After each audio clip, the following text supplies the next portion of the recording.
우리가 계속해서 창세기의 요셉 이야기를 살펴보고 있는데 지난주에는 하나님께서 요셉을 어떤 사람으로 바꾸어 가셨는가를 말씀을 드렸고 그 변화된 요셉의 행동들 우리가 창세기 그 40장, 45장에서 50장에 이르는 내용들을 제가 일단은 건너뛰었단 말이에요. 한 번 정도만 제가 그 부분은 설명을 하려고 합니다. 그런데 어쨌든 그 요셉이 변화되는 모습 속에서 하나님의 계획들을 실천해 나가게 되는 것들을 살펴봤고 그것이 이제 우리가 예수 그리스도와 관련되어서 어떤 의미를 가지고 있는지를 오늘 제가 잠깐 말씀을 드리려고 합니다. 그런데 한번 생각해 보십시오. 17살의 나이에 아무 잘못을 한 것도 없죠. 그냥 형 잘 있나 아버지가 보고 오라 그래서 형 어딨나 갔는데 졸지에 노예로 팔려간 것이죠. 노예는 여러분 짐승이에요. 그냥 그 당시에는 말하는 짐승이에요. 여러분 생각해 보십시오. 말도 안 통하는 외국에 갑자기 17살짜리 소년이 팔려갈 때 그 심령이 하나님만을 의지하리라 이게 여러분 소설 쓰는 것도 아니고 되겠습니까? 그런데 그와 하나님이 함께 하셨다는 거예요. 거기서 모든 것이 이해가 되는 것입니다. 그래서 요셉이 함께 하시는 하나님 때문에 하나님을 의지하고 그분께 매달리는 삶이 시작된 것입니다. 하나님이 함께 하시는 가운데 내가 그 삶에서 하나님을 떠올리는 순간 무시할 수 없는 존재가 된 거예요. 그리고 하나님을 향한 어떤 삶을 살아갈 수밖에 없게 되는 거예요. 요셉이라는 사람이 어마어마한 신앙의 깊이가 있거나 인격자라기보다는 하나님이 그와 함께하면서 하나님을 붙잡고 의지하는 것을 무시할 수 없는 어떤 하나님의 손길이 있었다는 것이죠. 그리고 그래서 그는 감옥에서도 하나님을 향한 어떤 마음이 있었다는 것입니다. 그것이 전부가 아니고 그것이 하나님의 손길 속에서 요셉의 어떤 변화들을 이끌어내었다는 것이죠. 그래서 요셉은 꿈을 꾸고 그 꿈의 내용이 하나님의 뜻을 계시한다는 사실에 대한 이해도 생겼고 그 꿈의 내용을 하나님으로부터 이렇게 전달받는 하나님이 그 꿈을 이해하도록 해주실 것입니다 라고 말하면서 결국에는 무엇입니까? 감옥에서 하나님의 계획을 전달하는 그 두 관원에게 하나님의 계획을 전달하는 사람이 되어 있었습니다. 나중에는 이집트의 왕 파라오 앞에 가서도 파라오 앞에서도 뭐라고 말하느냐 하면 하나님이 당신에게 무엇인가를 알려줄 겁니다 라고 말해요. 그러니까 결국 히브리 노예 소년 그리고 이 성폭행범으로 투옥된 이 죄수가 세계 최강대국 황제 앞에서 하나님의 계획과 뜻을 전달하는 사람으로 서 있었던 것이죠. 이미 요셉은 중년의 나이가 된 것입니다. 이때 중년이라고 하기보다는 뭐 좀 장년 17살에 팔려 나와서 최소 30살이에요. 감옥에서 파라오 앞에 불려 나올 때 최소 30살 30 이상이었을 것입니다. 그러니까 감옥에서 10년 이상 썩은 거예요. 노예 생활 최소한 몇 년 했을 것이고 그런 과정에서 어떻게 이 사람은 하나님을 향한 마음이 더 깊어졌을까라고 하는 생각을 하게 되는 것이죠. 그 안에는 하나님의 섭리와 손길이 있었고 그 하나님의 섭리와 손길들 안에서 계속 하나님을 바라보는 요셉이 있었다라고 하는 것입니다. 그런 요셉의 삶에서 우리는 신약 성경을 통해서 알 수 있는 예수님에 대한 어떤 더 깊은 이해를 할 수 있는 것입니다. 이 요셉의 이야기가 시사하는 바는 예수님과 많은 면에서 닮은 부분이 있다는 것입니다. 우리가 구원자, 메시아라고 하는 이 예수님에 대해서 우리가 몇 가지를 정리할 수 있는데 오늘 한 번을 하고 다음에 또 한 번 이렇게 두 번에 걸쳐서 하도록 하겠습니다. 첫째는 제가 방금 말씀드린 것처럼 하나님의 뜻, 하나님의 계획을 사람들에게 드러낸다는 면에서 예수님과 요셉의 어떤 유사한 면이 있습니다. 그리고 또 하나는 요셉이 이렇게 개인적으로는 지극히 비참한 삶에 빠졌지만 그것은 하나님께서 요셉을 통해서 평화를 다시 회복시키려고 하는 평화를 위한 삶의 과정이었다고 하는 점에서 예수님과 유사한 면이 있어요. 그리고 요셉이나 예수님이나 다 거짓으로 고발당하죠. 형들에 의해서도 마찬가지고 보디발의 안에서도 마찬가지고 예수님도 자신의 민족이었던 유대인들에게 거짓으로 고발당하죠. 그리고 자신의 어떤 안위보다는 다른 모든 사람들에게 어떤 생명과 복을 전해주는 역할을 수행하게 됩니다. 그런 면에서 요셉과 예수님은 아주 유사한 면이 있어요. 여기서 우리가 이해해 볼 수 있는 것은 하나입니다. 제가 결론부터 말씀을 드리자면 우리가 구원자라고 부르는 예수, 우리가 메시아라고 부르는 예수님은 어느 날 갑자기 유대 땅에 불쑥 등장한 사람이 아니라는 겁니다. 어느 날 2000년 전에 유대 땅에 혁신적인 개념과 혁명적 사상을 가지고 등장한 어떤 혁명가로 어떤 급진적인 사상을 가진 인본주의 사상을 가지고 뭐 하는 그런 청년이 갑자기 등장한 것이 아니라는 거예요. 이 예수님은 그 이전에 수백 년, 수천 년 전부터 준비되고 계획되고 진행되어 오다가 그 예수님의 때에 하나님의 때에 이 땅에 오셨다라고 하는 것입니다.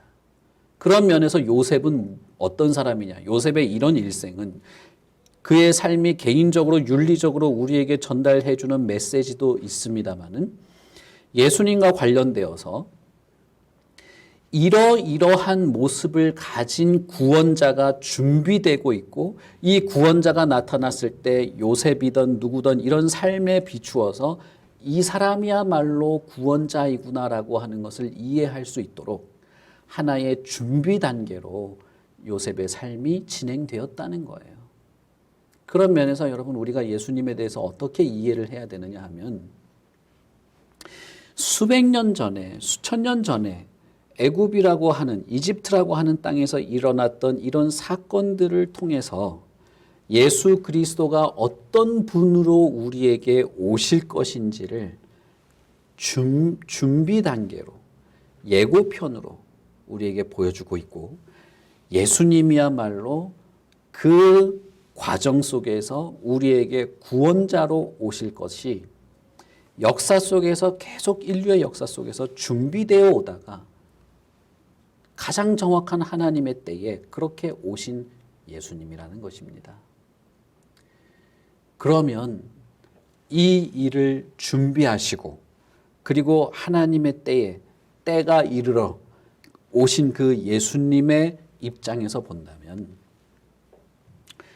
이것은 얼마나 오랜 기다림과 인내와 계획과 집념과 집중도 안에서 된 것이겠냐 하는 것입니다.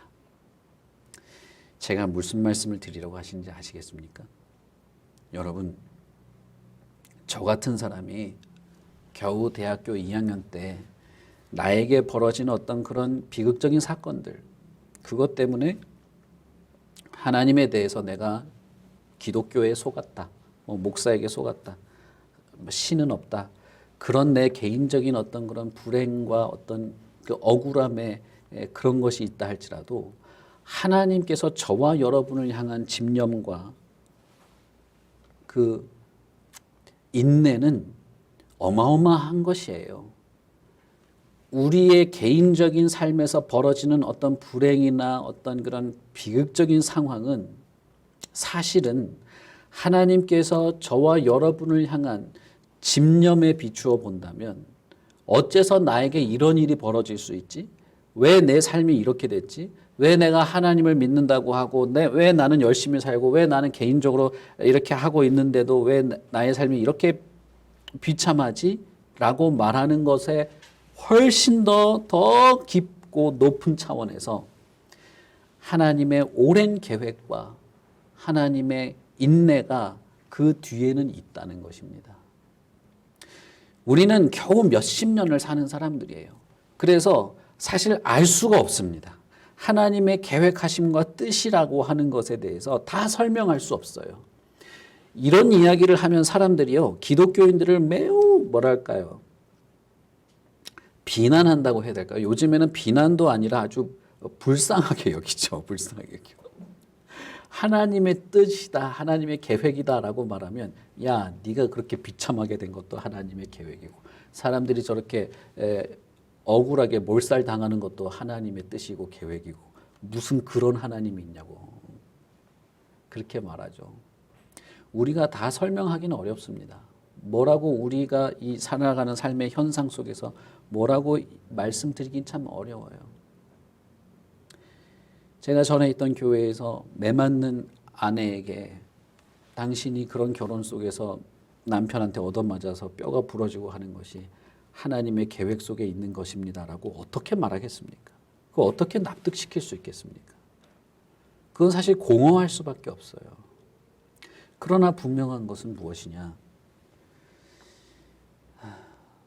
저와 여러분의 삶이 하나님의 손과 하나님의 인도하심과 하나님의 함께하심을 벗어나지 않는다는 것입니다.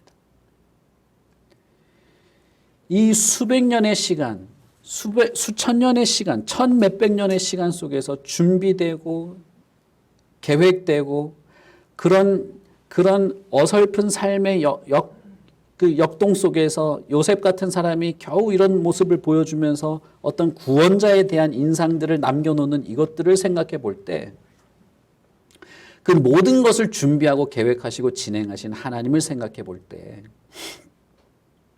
여러분, 저와 여러분의 개인적인 삶에서 벌어지는 일들이 하나님의 손길을 벗어나 있지 않다는 것입니다. 궁극적으로는 여러분, 저와 여러분의 삶을 하나님께서 책임지실 겁니다. 궁극적으로 저와 여러분의 삶을 예수 그리스도 안에서 어떤 모습으로 빚어가실 거예요. 우리는 그것을 믿는 것입니다. 고린도후서에서 뭐라고 말합니까? 우리가 그리스도를 대신하여 당신들을 권면하고 싶은데 간청합니다. 하나님과 화목하십시오.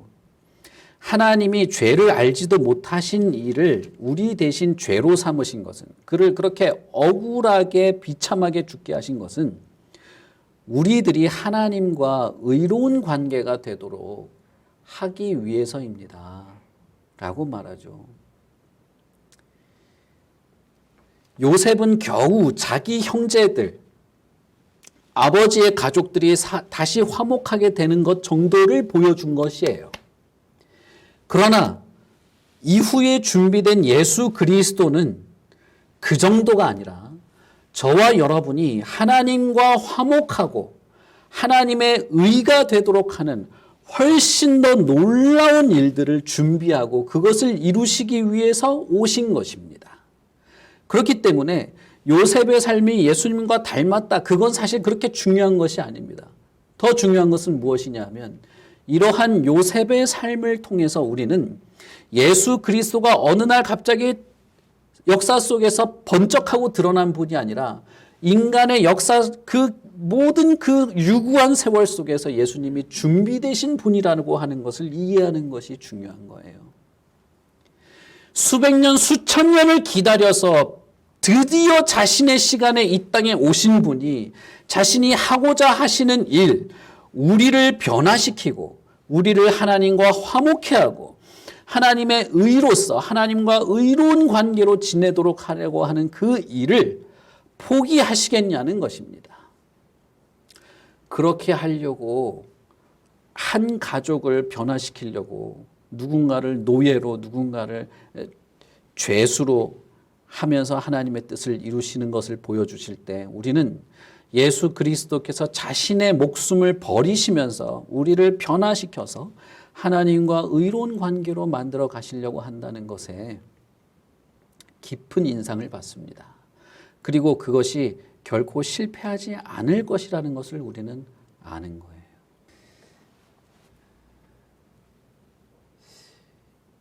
요셉의 마지막 후반부에 자신의 형제들과 화해하고 가족들을 이집트로 이끌어오고 나서 화해하는 과정 이후에 요셉의 이야기는 거의 나타나지 않고 다시 야곱의 이야기로 돌아가거든요. 그때 요셉이 한 말은 좀 뭐라고 해야 될까요? 저와 여러분에게 아주 위로가 되는 말입니다. 그것은 무엇이냐면 형님들에게 형님들은 나를 해하려 하였지만 하나님은 그것을 선으로 바꾸셔서 오늘과 같이 많은 백성들의 생명을 구원하게 하려고 하신 것입니다. 라고 말합니다. 다시 말하면 당신들의 악한 계획은 하나님의 선하심을 무너뜨리지 못했습니다. 이렇게 말한 것이죠. 이것을 요셉의 입을 통해서 전하십니다. 요셉의 삶을 통해서 우리가 쉽게 알 수 있는 것이 바로 이것입니다. 당신들의 악한 계획은 하나님의 선하심, 선한 계획들을 무너뜨리지 못했다는 것입니다. 예수님은 요셉과는 비교도 될 수 없을 만큼 억울하게 죽음을 당하셔요. 거짓으로 고발을 당했고 제자들에게 버림받고 배신당했고 심지어는 태초부터 함께 영원한 사랑의 관계에 있던 성부 하나님께부터도 버림을 받았습니다. 외면을 받았죠. 그것은 정말 거대한 실패였습니다. 거대한 무기력이죠. 그런데 이것이 놀라운 신비라는 거예요. 이것이 신비로운 것이라 라고 말합니다. 천사조차도 이것을 이해하지 못했고 사단도 이것을 이해하지 못했습니다. 도무지 이해할 수 없는 비밀의 감추인 것이었습니다. 놀라운 신비요 그리스도의 순종이었고 이것이 성부 하나님과 성자 예수님과 성령 사이에 있던 영원한 계획이었다는 거예요. 여러분 이 사실을 믿으십니까? 그 자리에서 로마 군인들이 이긴 것 같았고 유대인들이 이긴 것 같았고 대제사장들이 이긴 것 같았으나 그러나 궁극적인 승리는 예수 그리스도에게 있었다는 것입니다. 사단의 계획이 승리한 것 같았으나 그러나 궁극적인 승리는 그리스도에게 있었다라고 하는 것입니다. 우리는 예수 그리스도께서 우리를 구원하시고 우리의 구세주가 되시며 우리를 하나님과 화목케 하시고 하나님의 의가 되게 하신다고 하는 이 말을 하나님이 우리 안에서 하나님이 그리스도 안에서 우리를 거룩해 하시고 의로운 자로 하나님과 화목하게 하신다고 할 때 우리의 삶에 벌어지는 모든 악한 계획들이 그것을 무너뜨리지 못할 것이라고 하는 사실도 믿는 것입니다. 여러분, 예수님의 이 모든 행적은 예견된 것이었고 예언된 것이었고 이해되도록 준비된 것이었습니다. 예수님의 모든 행적은 신비로운 것이라 우리가 다 이해할 수 있는 것은 아니지만 그분이 이렇게 하실 수 있는 것은 이미 다 준비된 것이라는 사실을 이해할 수 있습니다. 그렇다면 우리가 저와 여러분이 바라보아야 할 것은 무엇이겠습니까? 겨우 이런 대한민국의 이런 상황에서 우리가 겨우 주일날 예배 한번 드리는 것이 다행처럼 여겨지는 교회가 요즘 모이기도 어렵고 상황이 이렇게 뒤숭숭한데 그래도 우리가 예배는 이렇게 그래도 모일 수 있어. 참 다행이야. 이 정도에서 멈추는 그런 것이 되어서는 안 돼요. 교회가 겨우 예배 한번 드리면 뭔가 할 일을 다 한 것처럼 그렇게 느껴지는 그런 것이 되어서는 안 되는 것입니다.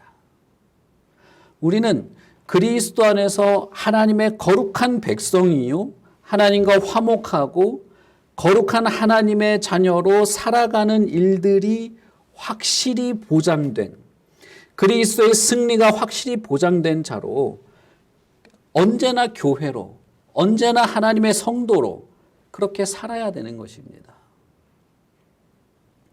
그런 면에서 우리는 화목해야 하고 평화를 바라보아야 하고 그리스도께서 우리들 안에서 행하시는 모든 역사들을 자세히 살펴보고 따라야만 합니다. 그런데 교회 안에서 만약에 다툰다거나 교회가 그리스도를 떠난 삶을 산다거나 하나님의 말씀을 전하는 것이 아닌 사람들의 편의를 위해서만 움직인다면 그것은 참 비극적인 상황이 되겠죠. 여러분, 예수님께서 이 땅에 오셔서 이루시려고 하신 것이 무엇일까요? 아니, 그 이전에 수백 년 전에 구약에서부터 요셉 같은 사람의 삶을 살게 하시면서 수백 년 이후에 예수님이 오셔서 드러내시고자 하는 것이 무엇일까요? 저는 하나님이 분명히 살아계시고 이렇게 역사를 이끌어 오시고 저와 여러분에게 예수 그리스도를 보내주셔서 반드시 이루실 하나님의 일들을 보게 하신다고 저는 생각합니다. 여러분, 우리가 느끼든 느끼지 못하든 하나님은 우리와 함께 하십니다. 그리고 저와 여러분들의 생각과 마음을 고쳐 나가실 겁니다. 그리고 예수 그리스도 안에서 우리가 하나님과 화목하고 교회의 정체성을 드러내고 하나님의 진리들을 전달하게 하는 일들을 할 겁니다. 여러분, 이것이 요셉이라고 하는 사람을 통해서 그 가정에 벌어진 일과 예수님을 통해서 저와 여러분 안에서 벌어질 일과 다를 바가 없는 것입니다. 서로 사랑하는 사람으로 변화되고 하나님의 계획과 뜻들을 전달하고 모든 사람에게 그리스도의 은혜 안에서 하나님과 화목하게 되는 일들을 드러내는 것이죠. 그런데 그것이 먼저 우리 안에서 시작됩니다. 먼저 우리 안에서 시작돼요. 그러니 여러분, 우리가 예수 그리스도 안에서 그러한 자들로 변화될 것을 기대하시고 믿으십시오. 그리고 그렇게 변화된 하나님의 백성인 저와 여러분, 그리고 그렇게 변화된 사람들의 모임인 교회를 통해서 다시 세상으로, 다른 사람에게로 동일한 일이 반복된다고 하는 것을 유념하십시오. 요셉을 통해서 우리는 예수님이 갑자기 등장하신 분이 아니라 정말 오랫동안 하나님의 그 모든 인내와 집념 속에서 어떤 분으로 오실 것인지를 예고하신 이후에 오신 분이라는 사실이에요. 그리고 그것은 저와 여러분들에게 어떤 생각을 가지게 하는데 그것은 무엇이냐 하면 결코 예수님의 이 사역이 실패하지 않는다는 것입니다. 어떠한 비참함과 어떠한 고단함과 무기력한 상황에 빠진다 할지라도 실패하지 않는다는 거예요. 예수님의 개인적인 실패처럼 보이는 것도 마찬가지고 우리들의 개인적인 삶도 교회의 모습도 교회가 연약해 보이고 무기력해 보여도 그리스도의 승리는 반드시 드러날 것이라는 겁니다. 그렇기 때문에 저와 여러분은 요셉을 통해서건 예수님을 통해서건 보여줬던 그 평화를 위해서 보내진 사람의 어떤 모습을 저와 여러분도 가져야 돼요. 그것은 무엇입니까? 하나님의 계획과 뜻을 드러내는 것입니다. 그것은 두 가지예요. 하나는 우리 안에서 화목한 것을 통해서, 그리고 하나님의 말씀을 우리가 전달함으로써 되는 것입니다. 여러분, 기대합시다. 우리 교회를 통해서, 저와 여러분을 통해서 이러한 하나님의 역사가 일어날 것을 믿고 기대합시다. 우리 같이 기도하겠습니다.